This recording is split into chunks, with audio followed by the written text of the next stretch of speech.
A gente está aqui no Freud, O Homem Moisés e a Religião Monoteísta, né? Estou aqui com o livro.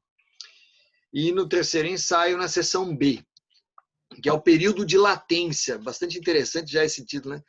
Período de latência e tradição, né? Então, a primeira parte aqui, ele fala, ele comenta de modo amplo, né, sobre a trajetória, vamos dizer assim, de toda a nova teoria científica, né, o que costuma acontecer, né? E o que costuma acontecer, no primeiro momento, é sempre a rejeição. E é uma rejeição que não é, naturalmente, ela não, nem tem como ser suave, né? Quando alguém propõe uma teoria nova, o primeiro impacto é o que ele chama aqui de rejeição exasperada, né? É rebater com violência, né? A gente vê isso de vez em quando por aí, acontece isso. E o tempo para a absorção de uma nova teoria, né? O tempo, a diferença talvez de escala é essa, né? No dia a dia, num debate, numa conversa mais normal, a gente tem uma coisa ali de meia hora, uma hora, né? Enquanto que política, né? Agora, quando a gente está falando de uma teoria científica, a coisa vai para a escala de décadas, né?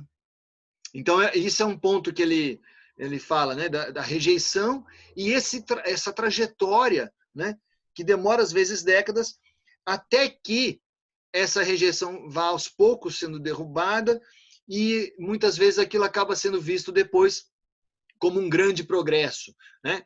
Mas aquele negócio é grande progresso depois que você já apaziguou, né? Depois você já venceu a resistência.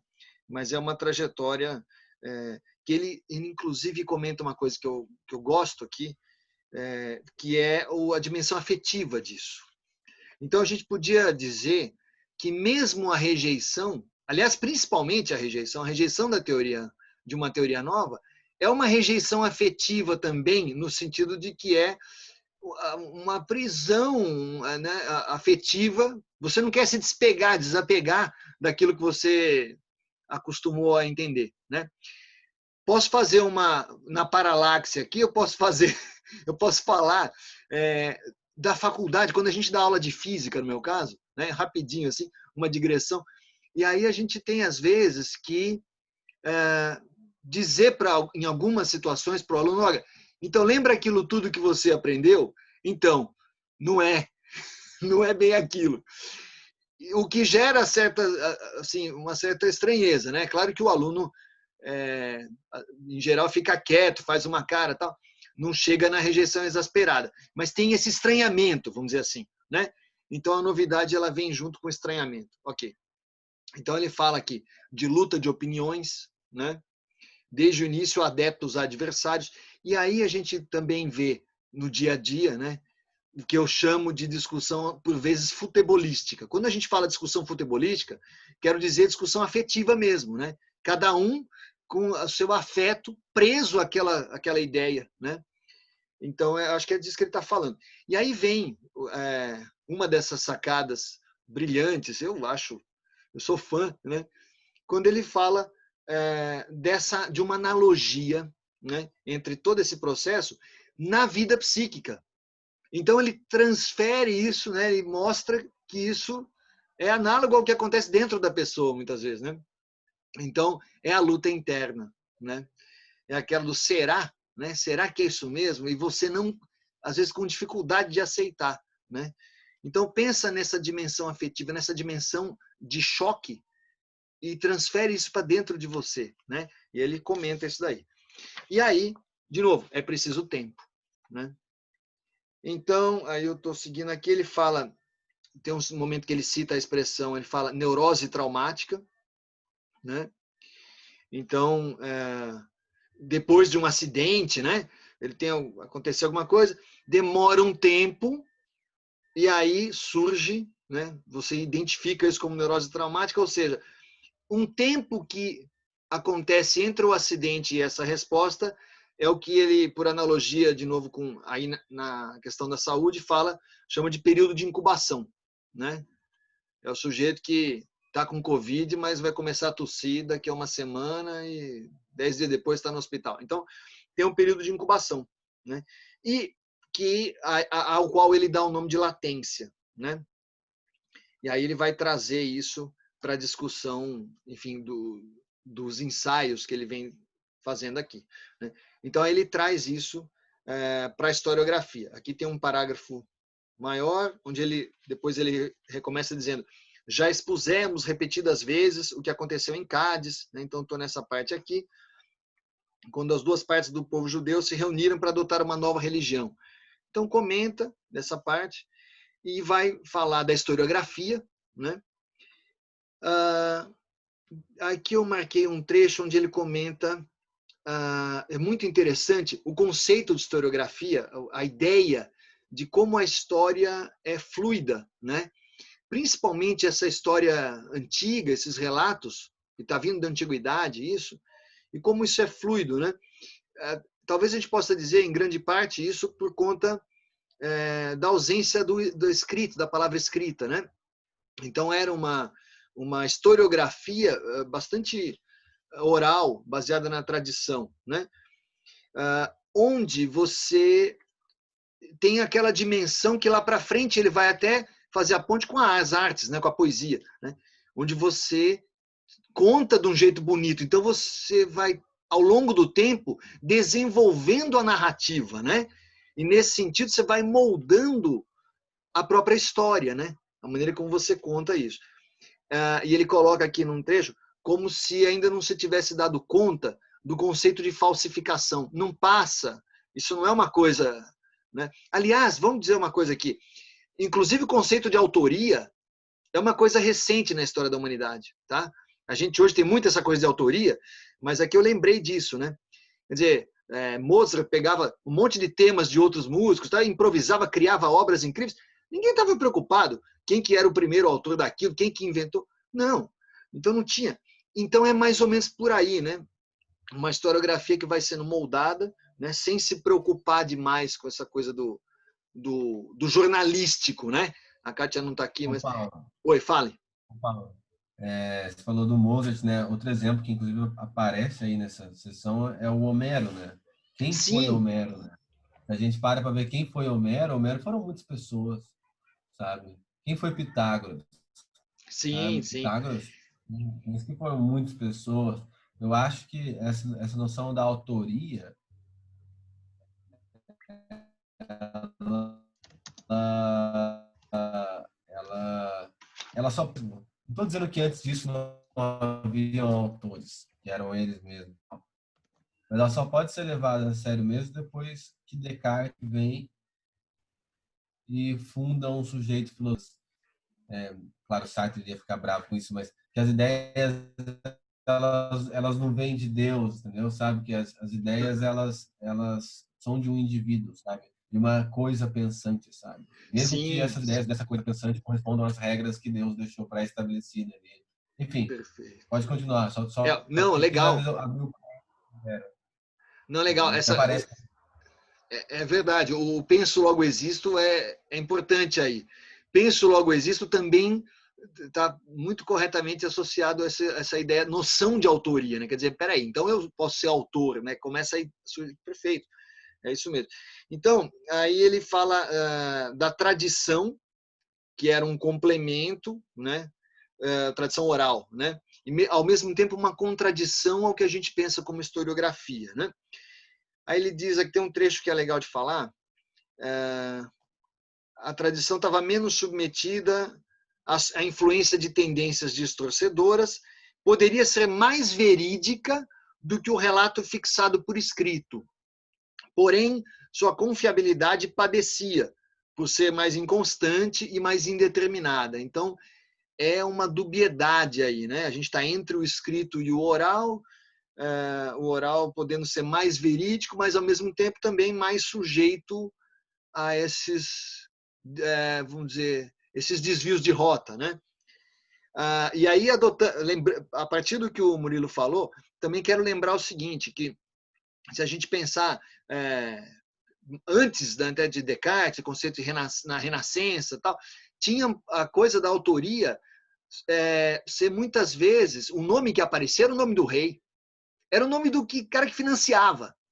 Então, sabe aquela coisa? O estudo da FAPESP, as cantigas do Rei Alfonso. O Rei Alfonso nunca compôs uma cantiga. Eu estudo Idade Média, né? E aí o livro com 450 cantigas. Apareciam as cantigas do Rei Alfonso, sabe? Então era essa coisa fluida que estava se transformando ainda para chegar no eu sou o autor, né? Bom, Quer então dizer ele que come, fala, não foi o pessoal do CNPq que inventou a mais-valia acadêmica, né? olha, isso aí, eu acho que a gente podia um dia fazer um debate sobre isso, que realmente essa coisa de quem você agradece. E olha, na vida acadêmica,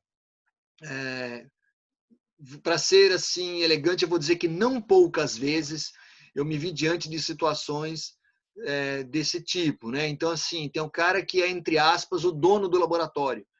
E aí, o artigo, você sabe, né? O primeiro nome que aparece tem que ser o nome do cara, né? Pô, mas ele não sabe nem do que a gente está falando. Nem se Não, discutia. Você está entendendo? Paulo, eu participei. O problema é que você está gravando isso, né? Não, mas a gente está gravando para consumo interno, consumo próprio. Eu boto Tá a pausa bom, aqui, eu vou então. editar essa minha fala também. Tá bom, por favor, né? Senão ainda vão tirar os nossos títulos Não, não ainda, podemos, não né? podemos. Se bem que o governador do Rio de Janeiro plagiou tudo na dissertação de mestrado dele, e não tiraram nada dele. Mas uma colega minha estava na graduação de Ciências Sociais, ela estava já no doutorado da Psicologia, Comportamento e Saúde, uma pessoa que vende comportamental, né? Ela me ajudou muito, assim. Ela inclusive está nesse artigo que a gente acabou de publicar, que foi bastante divulgado aí. Ela me ajudou muito. Na época que eu era só graduando, para poder entrar em eventos que só podiam pessoas com doutorado, etc. Ela era minha 171, né? Eu escrevia Sim, o texto lá, a autora era ela. E era meu passaporte para poder participei do é, Exocídio, Simpósio de Ciência, Tecnologia e Sociedade, que foi na UFRJ, e outras coisas mais também, sabe? O pessoal revistas, né, cara? Tem revistas que elas aceitam só se você já tiver o doutorado, porque isso sim. conta Lattes, a maneira neoliberal de se medir a qualidade de um artigo é essa. Você vê qual que é o pronome de tratamento do autor e julga a qualidade do trabalho a partir disso, sabe? Até porque a gente vive uma sociedade em que muito raramente as pessoas leem coisas grandes, né? As pessoas estão acostumadas a ler os textos menores e as coisas maiores, elas não estão muito afim, elas não saem muito das suas próprias linhas de pesquisa. Você vê grandes professores aí que não tem, por exemplo, o culhão que o Paulo tem de ser um físico que estuda de média, que estuda psicanálise, sabe? Que é basicamente o ônus do intelectual, né? Sabe? Não se deixar é, estagnar pelos seus temas de interesse ali, tão somente, e não ficar nessa pegada infecunda que é a pegada da especialidade, né? Como a gente gosta dos especialistas hoje, né? Por isso que as revistas de psicanálise não têm lattes tão grandes, se vocês forem procurar na plataforma da Sucupira, né? São revistas que chegam no máximo a uma A2. Por quê? Porque nós temos uma sociedade acadêmica de especialistas, não de intelectuais, entendeu? Então, assim, é óbvio que vai se produzir mais aquilo que os especialistas produzem, não que os intelectuais, sabe? Ser intelectual é uma figura de resistência. O Paulo é isso, é um exemplo de uma figura de resistência. Nossa, agradeço muito a deferência. Eu não vou mais desgravar nada, vou deixar tudo gravado. Então, não, mas deixa eu fazer outro paralelo, então, com essa fala do Murilo, que é o seguinte: bem nessa parte que nós estamos conversando, a gente chega num parágrafo onde Freud está falando da religião de Moisés e diz que o povo grego se achava de posse de um patrimônio extremamente rico de lendas genealógicas e mitos heróicos. E aqui a gente pode abrir outro parênteses e dizer o seguinte, que também na academia a gente tem mitos, bem entre aspas mesmo, né? E que se você for investigar o conhecimento de alguns desses mitos, não vamos generalizar, tá? Mas alguns desses mitos, se você for perguntar sobre o que eles falaram em tal artigo, o cara, talvez você tenha surpresas, né? Ué, que artigo, sabe como é que é? Então, os mitos Então, nesse sentido, a gente também, vamos fazer uma meia-culpa. De certo modo, a gente também ajuda a criar mitos. A gente, todos nós, enfim, em algum momento, podemos. É bom ter esse senso crítico de que a gente pode ter colocado uma carta a mais no baralho desses caras. Mas, enfim, é o preço, vamos dizer, um pedágio. Eu vou dizer que esse é um pedágio acadêmico, né? Que a gente passa. O Murilo, você sabe exatamente o que eu estou falando, como é que as coisas funcionam, né? Enfim, mas estamos lá, a gente está aqui falando dos mitos heróicos, né? E aqui onde Freud comenta a questão do Homero, e aí ele fala, avançando um pouco, da epopeia como gênero artístico, né? Ele fala que a epopeia é muito interessante no sentido de que permite essa reescritura, vamos dizer, o polimento do mito, vamos dizer assim, um polimento do mito, através da epopeia, né? E ele acha, de certo modo, surpreendente que isso tenha se extinguido em épocas posteriores, né? Então, uma explicação bastante plausível, acho que Freud coloca aqui, é que a epopeia perde espaço à medida que começa a ser valorizada a historiografia tal como a gente conhece hoje, né? Uma historiografia mais factual, os registros estão mais presentes, os documentos estão mais inteiros, né? Então, vai naturalmente perdendo um pouco de fôlego a epopeia. Enfim, aí tem um trecho, um parágrafo onde ele começa dizendo assim: as épocas remotas, esse eu acho que vou ler essa frase, esse pedaço que é fantástico. Épocas remotas exercem uma grande atração, muitas vezes enigmática, sobre a fantasia dos seres humanos. Sempre que estão insatisfeitos com o seu presente, o que acontece com bastante frequência, eles se voltam para o passado e esperam poder confirmar nele o sonho jamais extinto de uma época de ouro. Então, é genial. Isso aqui, para mim, é lindo, é real. Essa é a base. Essa daí é a base da fantasia política reacionária, né? Nossa. Deixar isso. É. Eu tava numa... Inclusive, me arrependo de ter despendido tanto tempo assim ontem nisso, mas a gente toma decisões muito mais por motivos inconscientes do que conscientes, né? E eu estava numa discussão num grupo de família meu e um primo reacionário, né? Falando que a geração de hoje é muito fraca, né? Que as, né? E outras coisas assim, transparecendo essa fantasia reacionária, né? Que é a época de ouro. Né? Vamos buscar isso, né? Vamos violentamente buscar a época de ouro, que nunca existiu, né? Nunca Que nunca existiu. existiu. Pois é. E a gente realmente pode pensar, até mesmo na gênese do nazismo, né? A Alemanha, a crise alemã, Hitler vai buscar, quer dizer, toda aquela coisa alemã, os povos germânicos, nós somos destinados ao topo. Nós temos que ficar acima dos demais. É um troço muito louco, né? Como usa o passado, né? E aí tem uma outra coisa que a gente pode deixar para um outro dia, que até é uma questão para mim, que eu ouço muito falar de Wagner, né? Que as pessoas falam Wagner na Alemanha, né? Que o compositor de óperas, né? E que teria feito um serviço ao nazismo. Então, isso é um negócio complicado, porque as pessoas simplificam também muito as coisas, né? E tem muitas maneiras de você se voltar para o passado, né? As piores e as melhores, enfim, é complicado isso daí. Mas o ponto, Freud acerta na mosca aqui, né? Que é essa questão da gente estar insatisfeito, olha para o passado, mas cada um olha com sua própria lente, né? Então a gente enxerga o futuro ideal, que é o ideal para a gente, né? E por isso que a gente tem tanta discussão. No seu ângulo paralático, né, Paulo? Isso. Cada um pega pelo seu ângulo paralático. Né? É isso, exatamente. Bom, aí já caminhando para a parte final, então quando subsistem do passado apenas as lembranças incompletas e nebulosas que chamamos de tradição, Isso constitui um estímulo especial para o artista. Isso é muito legal, porque aí o artista fica livre, né? Para moldar mesmo. Acho que moldar é uma palavra que é bem adequada aqui, né? A imagem da época que ele quer reconstituir. Então, nos buracos da historiografia oficial, é nesses buracos, nesses vazios, vamos dizer assim, porque vamos falar de física, né? Nos vazios é que se dá o jogo, né? Que o cara preenche aquilo da forma que acha mais adequada, e se for um artista, né? Com elegância, com rima, com melodia, enfim, né? Eu achei muito interessante isso, né?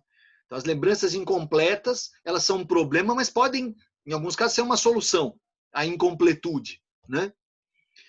Bom, e mais ou menos isso, né? A gente está finalizando a parte B aqui, né?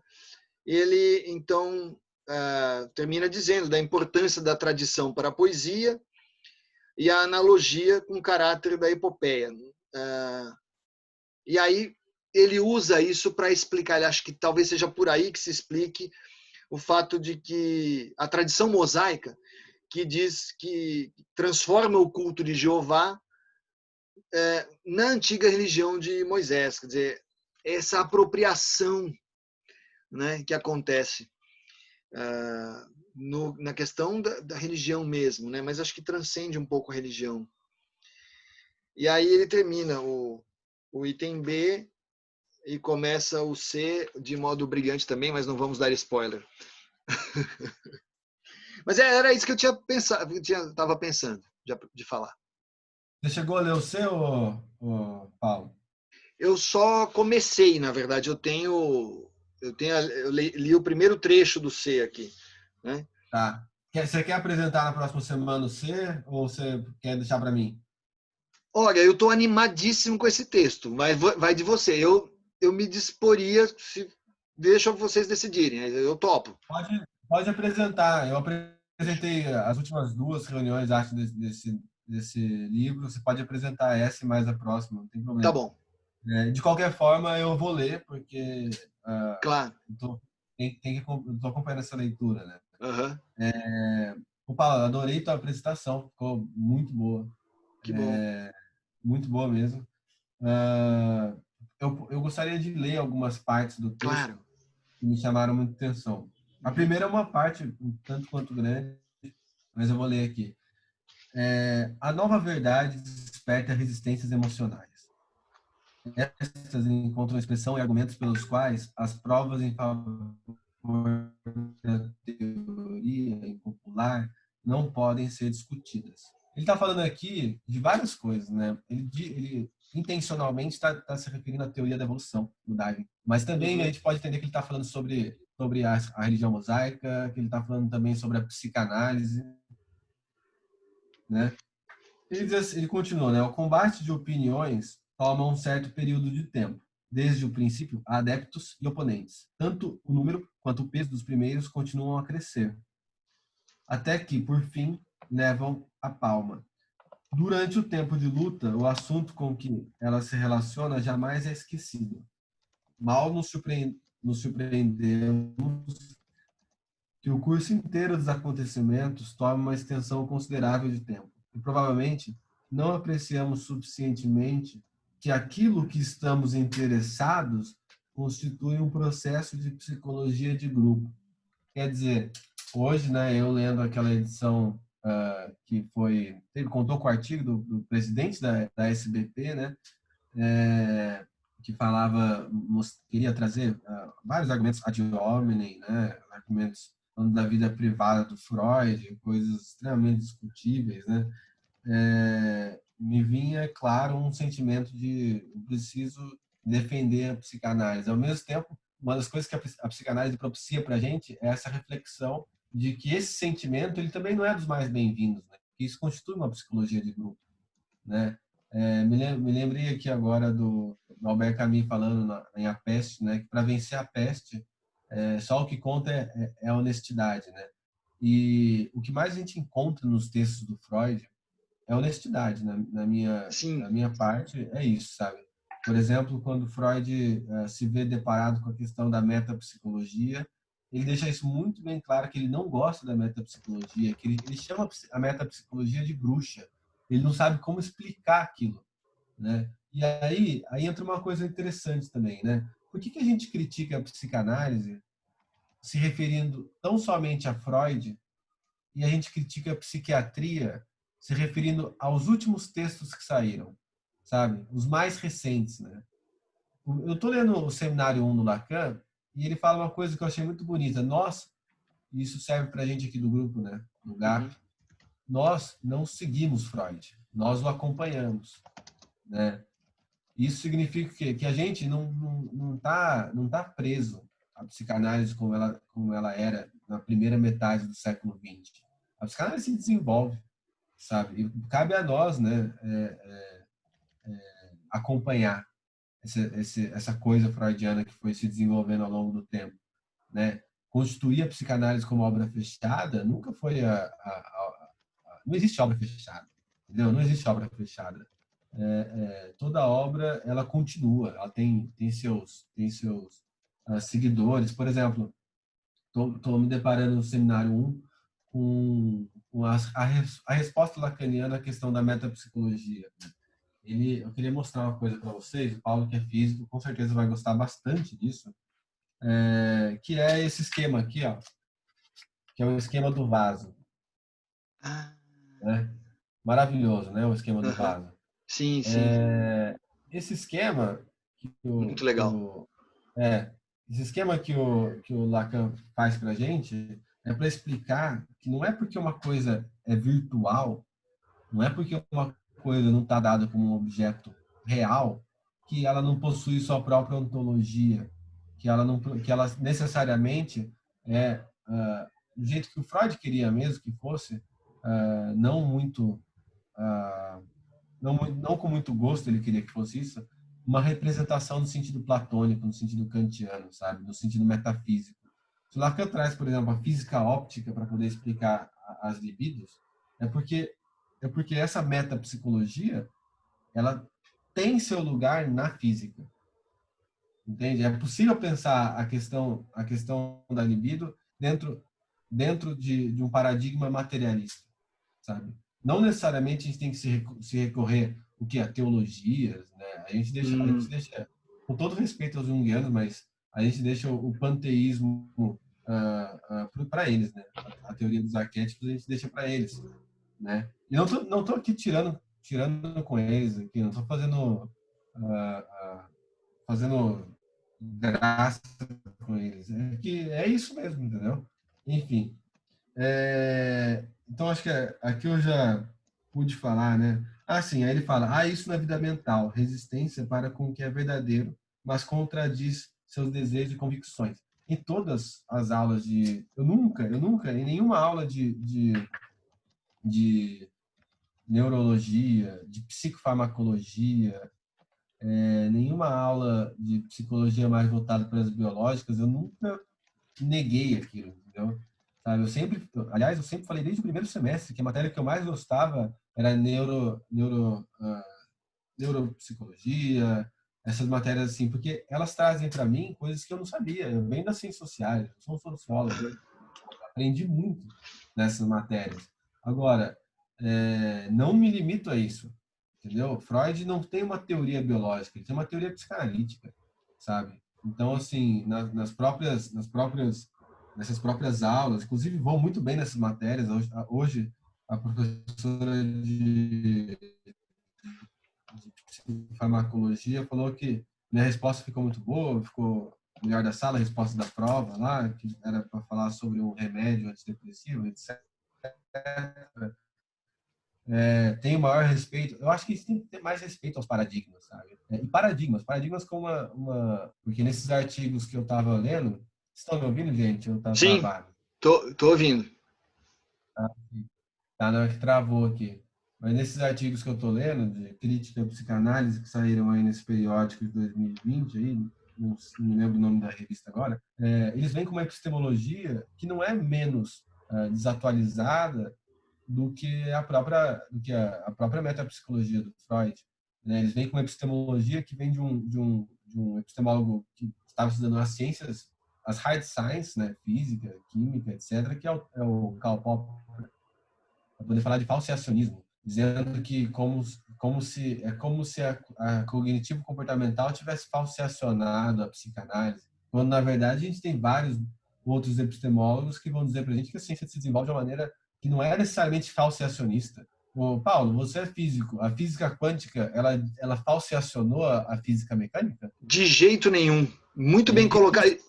Isso dá para a gente conversar, mas de jeito nenhum. Não é por aí. E, assim, quem olha de longe, né, aí é que tá. Às vezes pode ter a impressão disso, e não de jeito nenhum. O que a física quântica fez, o que é bonito nessa história, né, da mecânica quântica, é que ela, na verdade, propõe que se amplie o olhar. É olhar além. Então, tem toda aquela mecânica, tudo que você aprendeu, então, tem algo além daquilo. E aí, essa física mais exata, antiga, determinista, ela fica sendo um subgrupo do que a gente conhece hoje. Então, são casos especiais. Oi? Um paradigma, Paulo. Não é à toa que o prefixo da palavra paradigma coincide com o prefixo da palavra paralaxe. Entende? Certo, não é à toa. Uhum. Sabe?